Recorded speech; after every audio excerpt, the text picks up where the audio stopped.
The sales team at Vision Incorporated has decided to modernize their sales ecosystem by subscribing to Salesforce.com for their customer relationship management requirements. This means that they now need to integrate the data in Salesforce.com with their on-premise Oracle E-Business Suite. They've chosen Oracle Integration Cloud Service, or ICS, as their strategic platform for this integration.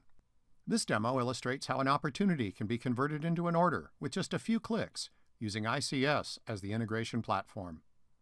After Bob, the sales rep, logs into Salesforce.com, he creates a new opportunity in the system.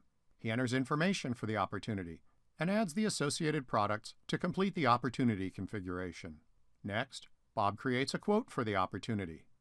He provides the relevant details.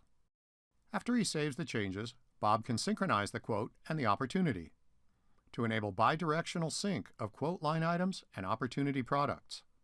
Now the quote configuration is completed. Bob presents the quote to the customer, and after negotiations, the quote is accepted. The opportunity is closed, which triggers the creation of a new sales order in E-Business Suite. Bob can check the details of the sales order. For example, he can see the order number of the sales order in E-Business Suite right here in Salesforce.com. Now, when the customer calls Bob for details on where the order is, he calls the order management team and provides the order number in E-Business Suite. With that, the details of the order can be retrieved immediately. Now let's take a look at how you can build this integration using ICS quickly and without any coding. James, integration designer of Vision Incorporated, logs into the ICS web console. This console is the one-stop shop for designing, monitoring, and managing all your integrations.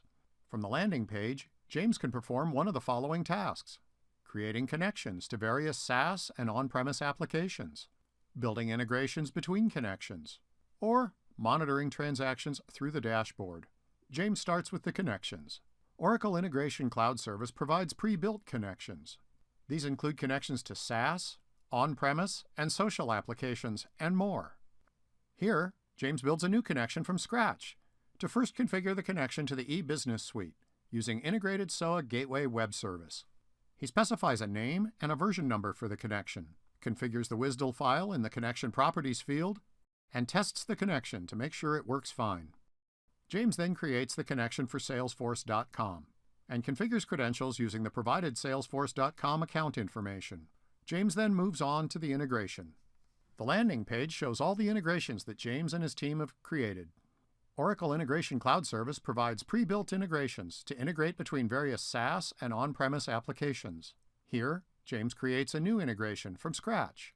He chooses the Map My Data style of integration to simplify data mapping and to send the request data from Salesforce.com to E-Business Suite. There are other patterns available, such as PubSub, orchestration, virtualization, and more. On the right is the list of SaaS and on-premise connections he's created previously.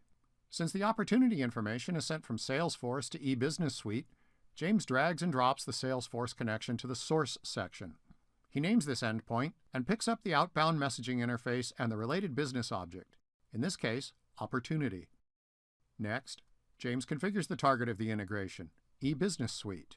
James selects Opportunity Sync as the operation. The next step is to create the data mappings between these two endpoints. Typically, this is the most complex and time-consuming part of delivering an integration. However, with the simple data mapper in ICS, James can easily drag and drop to create the mapping. Also, ICS has a mapping recommendation system that can create the mapping automatically. The time and cost required to build and deliver mappings is significantly reduced. To ensure end-to-end visibility, James configures the key search identifiers for this integration flow. Why is he doing this? If an order creation failed, or if EBS was down for maintenance, the operation manager may want to search the transactions based on the opportunity name or organization ID and identify which transactions are not processed. He can also use this identifier and search for transactions on the monitoring dashboard. James has completed the integration, and he hasn't written a line of code or worked on an XML schema, XSLT, or other artifact. He activates the flow in one click. The messages can now seamlessly flow between Salesforce.com and E-Business Suite. For more information, check out the other videos in this series. Thank you for watching.